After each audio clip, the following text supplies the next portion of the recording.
The Iliari had not known war in over 2 millennia. Their society, structured around consensus and serenity, saw violence as a disease long eradicated from the sentient mind. Their crystalline towers shimmered in the soft light of twin suns, their music woven with harmonic telepathy. It was a world of gentle rituals and ceremonial discourse. So when humanity expanded into the Remain Belt and refused to cede contested mining rights, the Iliari chose a method they believed both clever and bloodless: leverage. A small human child, taken from a sparsely inhabited frontier colony, would force humanity to the negotiation table. No harm intended, of course. Just a temporary holding measure. They took him at night, from his home under the rolling aurora of Argos 3. 9-year-old Jonas Monroe was asleep when the stasis field locked around him. By the time he awoke, he was aboard a vessel orbiting Iliari Prime, staring at pale blue aliens with opalescent skin and translucent robes. He didn't scream. He didn't cry. He looked around the sterile chamber, rubbed his eyes, and asked, "Do you guys have cereal?" That was the first moment the Iliari became uneasy. Not because of anything he did, but because of everything he didn't. He asked if he could play with their floating tools. He laughed at the resonance of their speech. He tried to teach one of the attendants how to whistle and called the air weird but tasty. When Veilnari, the Council Diplomatic Prime, visited him, Jonas grinned and said, "You're really tall. You remind me of a praying mantis." Veilnari attempted a peaceful tone. "You are not in danger, little one." "I know," Jonas said. "Dad says if I ever go missing, Uncle Max will come for me. He's not the patient type." That name meant nothing to them then. Max was just a sound. But the lack of fear in the boy's voice unsettled the delegation more than any direct threat might have. And when the Iliari requested a cultural analysis on humanity's conflict response protocol, it was not military deployment they received. It was a file from an ancient Terran database, passed through the galactic diplomatic net as a sample of historical human documentation. It was a video. There was no title. No introduction. No narration. Just grainy footage. The first images were of men in muddy trenches, faces hidden behind masks. The camera was still. Then artillery fell. Screams. Blood. Smoke. The sky a dull, permanent gray. Men, faceless, swathed in torn fabric, ran across dead ground, falling mid-stride. The room fell silent. The Iliari, confused, kept watching. The footage jumped: jungle warfare, close-range gunfire, a flamethrower sweeping through dense green. Another jump. Urban ruins. Drones buzzed in the distance. Shadows moved through collapsed buildings. Then came the audio, prayers. In dozens of languages.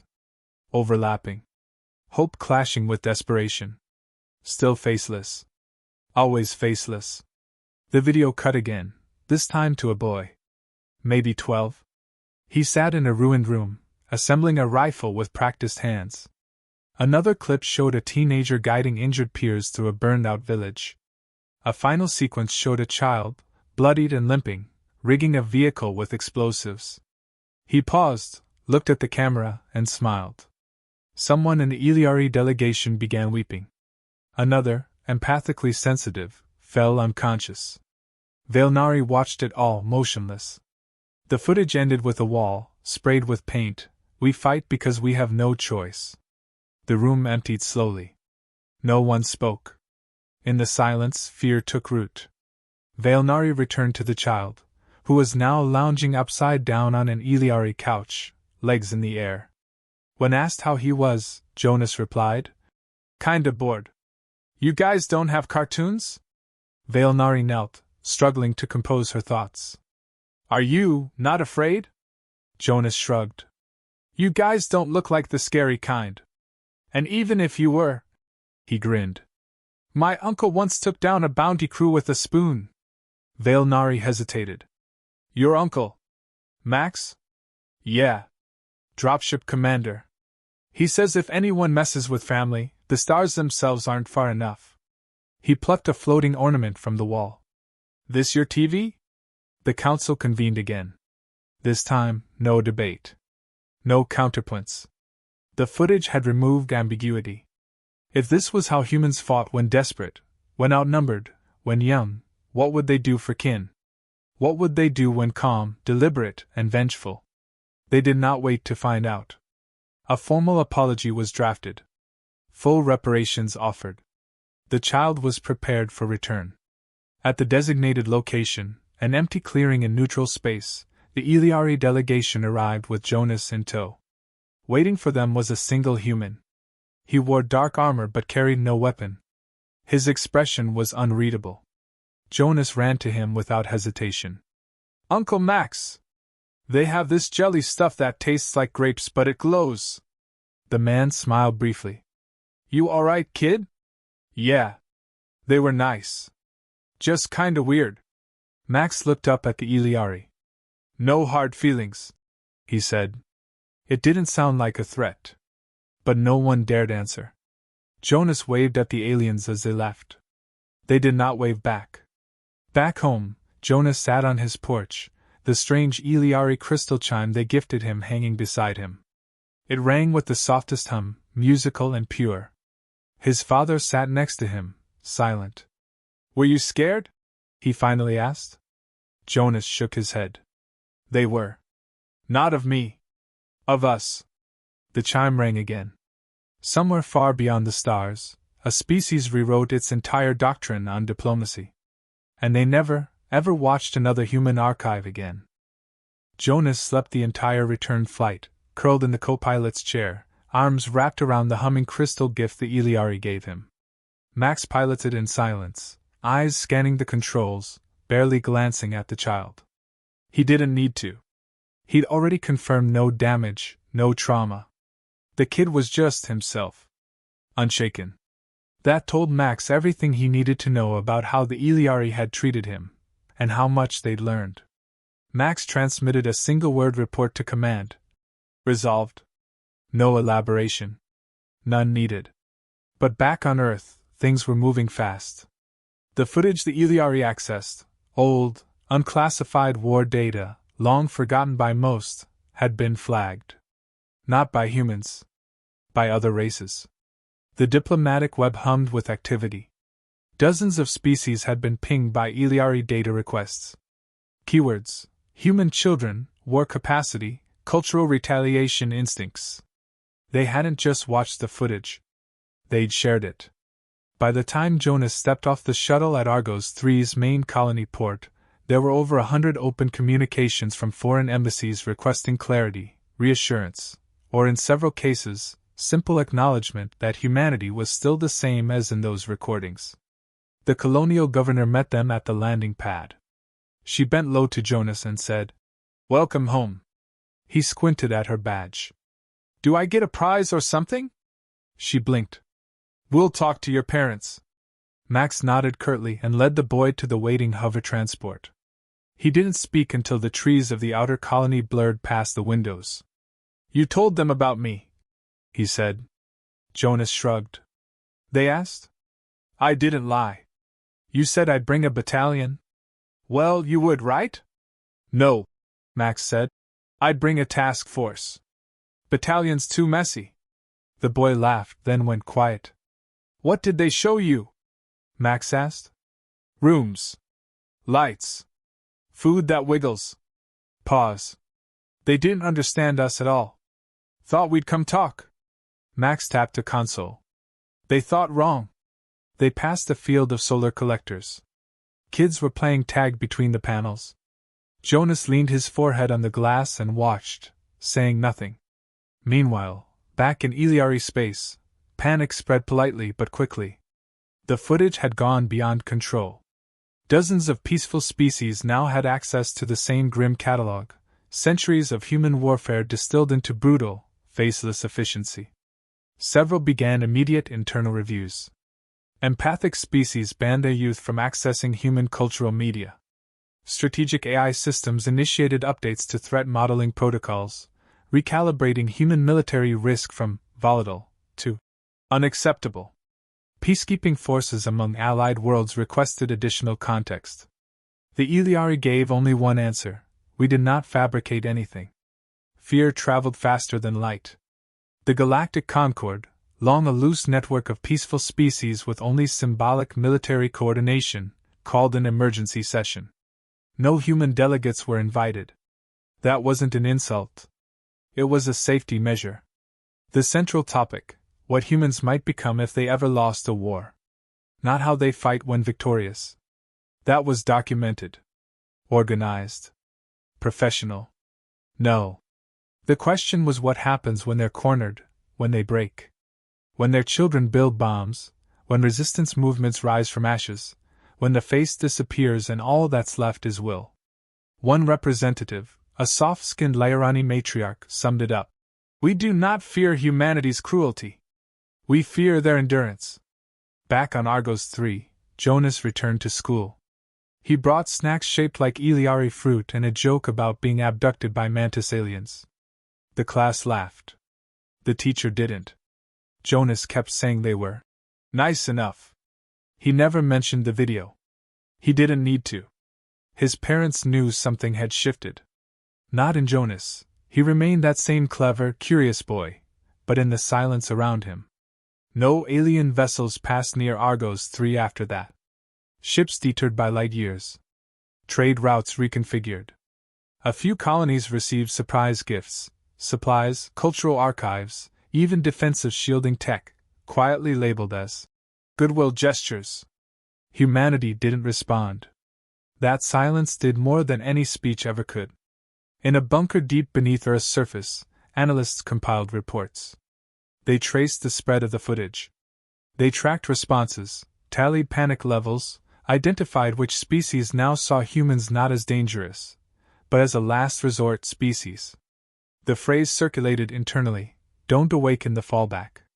Jonas, unaware of any of this, built a crude Iliari sculpture out of mud and glow sticks for his art project. He titled it, "Not All Tall Things Are Scary." His teacher gave him full marks and sent a copy of the project to the planetary archive. The colonies went quiet for a while. Peaceful. Uneasy, but peaceful. Max received a commendation. He ignored it. The footage remained out there. No one tried to take another human child again. Jonas sat at the edge of his colony's lake, bare feet in the water, a fishing pole in hand though he never once caught anything. The Iliari crystal chime now hung from a tree behind him. It made no sound unless the wind shifted strangely, then it sang, a soft, alien melody that didn't belong anywhere near soil and fresh water. He liked it anyway. Behind him, his parents watched quietly, still unsure what to say. The incident had passed. Or so the surface suggested. The Iliari were quiet. The galaxy, quieter. No press conferences. No apologies aired. Just rumors. Just silence. Like the entire galactic community had stepped back, afraid to disturb something that had been too close to awakening. But the humans knew. Not because they demanded answers, because the changes spoke for themselves. Diplomatic relations became strangely deferential. Alien ambassadors now avoided certain phrasing, certain analogies, careful not to imply humanity was primitive, unpredictable, or resilient, in that tone they used before. Treaties were honored with sudden enthusiasm. Disputes over mineral rights vanished under waves of re-evaluation. Earth's peace delegation, long used to negotiating from the edges, found themselves courted. Not respected. Not feared. But handled. Like a volatile element. It began with the Lairani offering full access to their biohealing research without trade conditions. Then the Zal proposed a joint security pact, unasked. The Sorva sent a gift, quantum shield harmonics. All old rivalries shelved. All within weeks. Back-channel reports from embedded human agents confirmed the truth. The footage hadn't just gone viral, it had redefined humanity's galactic identity. They weren't just the species that adapted. They were the one species no one wanted to see pushed too far. Max noticed it first in logistics. Military shipments faced fewer inspections. Customs agents looked away when war-hardened veterans passed through ports. Even human colony children were now considered non-approachable. By default in safety protocols. Other species didn't say it aloud. But the rules had changed. Humans weren't untouchable. They were unprovocable. On Argos 3, Jonas noticed other changes. The aliens who used to sell trinkets in the market vanished. Not because they were banned, but because they chose to leave. Their absence wasn't hostile. Just quiet. Like animals sensing a predator that hadn't moved, but might. His classmates treated him differently, too. Some with admiration. Some with envy. None with pity. They all heard the story. Not the footage, that wasn't for children, but the story. Of a boy who smiled at his captors, ate their food, and said his uncle would come with fire if he didn't come back. He didn't act like a hero. Didn't pretend he'd done anything. But that, somehow, made it worse for them. Because he hadn't needed to. Jonas never changed. But their idea of what he could be did. Far from Argos 3, the Concorde passed a quiet policy revision. Human-related incidents were flagged with amber alerts before escalation. AI models for conflict planning now assumed 300% higher asymmetrical retaliation risk when humans were involved, regardless of their technological status. The very idea of retaliation now carried weight. Even species that once mocked human emotional volatility now viewed it as a system of triggers. Not weakness. Warning lights. If they laugh, you're fine. If they cry, back away. If they're quiet, run. A scholar from the Yvern Collective published a controversial thesis, later redacted, arguing that humanity's true evolutionary edge wasn't aggression, but situational transformation, the ability to become exactly what their survival required. If that meant becoming monsters, they wouldn't hesitate. The title was simple, The Children of Fire. Jonas heard none of this. He caught a fish one morning and immediately tried to keep it as a pet. Named it Sparkle. His mom made him put it back in the lake. In a sealed room on a moon orbiting Iliari Prime, a council debated their final response. They had made a mistake. They had underestimated a child, a culture, and a species.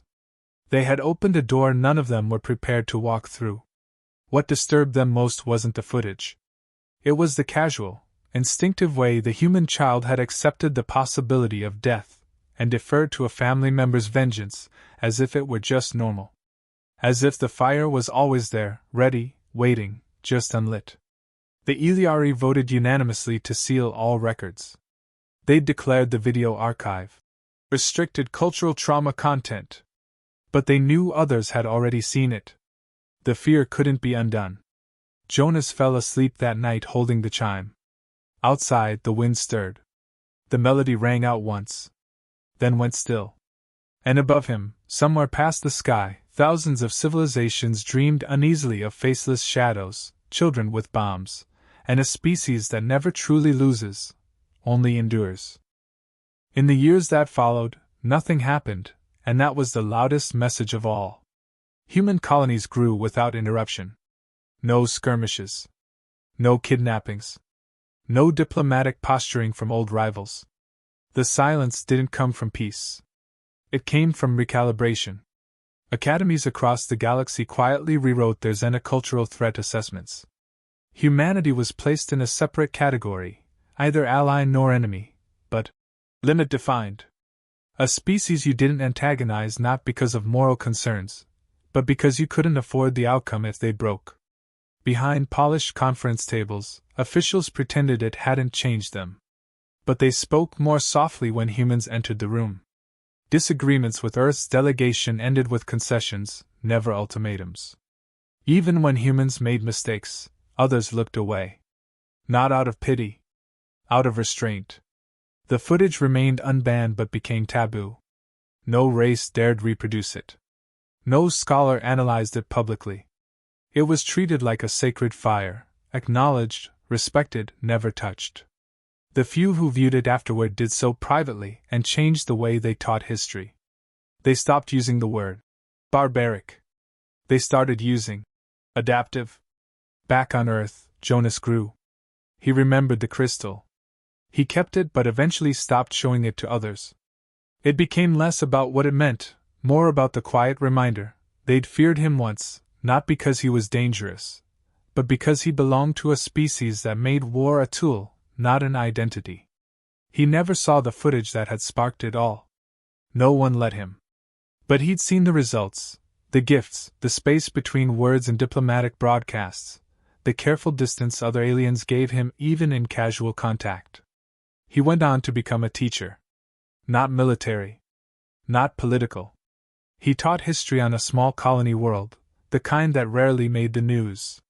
He taught students that war was never a goal but something humans had survived better than most. He didn't exaggerate. He didn't minimize. Just facts. Dates. Names. Consequences. And every year, one student would ask, "Did they really watch all that?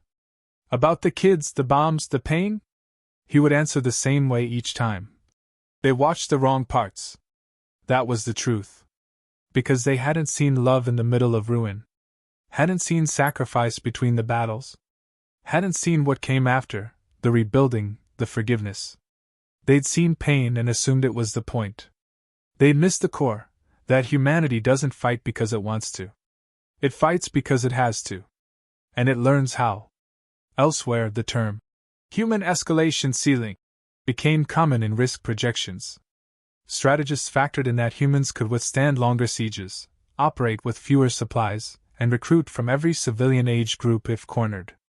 It wasn't fearmongering. It was math. The phrase, Jonas Protocol, began circulating in quiet security channels, an unspoken rule that no child, civilian, or soft target should ever be used against humans in negotiation. Not because of retaliation, but because of what might happen if the retaliation failed to end it. Galactic culture shifted subtly.